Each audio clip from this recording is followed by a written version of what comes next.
Assalamu alaikum cemaat. Bugün 27 fevral 2025 yılı. Ahmet Bek'ten ekskavatorun bir radyatörü. Tak. Jargan keş o bana zerdaşlar. Jetkil pire özep. Cemaatlar.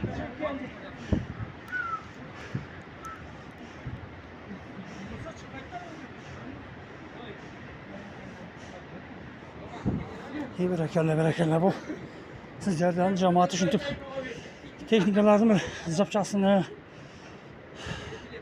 dağı maypay maylaşı dağı dekeleri olsa şuntüp cemaat taş bir yetkili turatlar azamatları.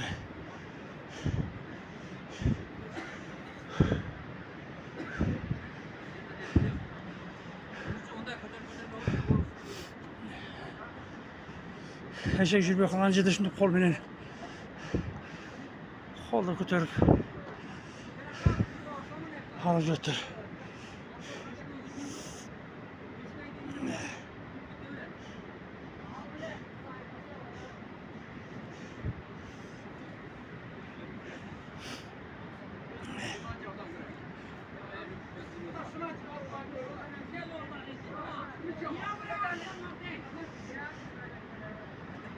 Anake berekelle anake top çuvay kuday verdi.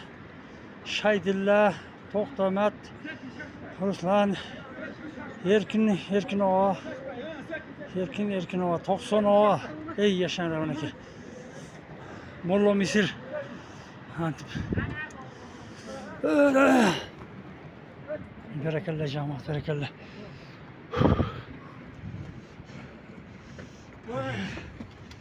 Ya berekelle azamatı. Ay yaşan, oy yaşan.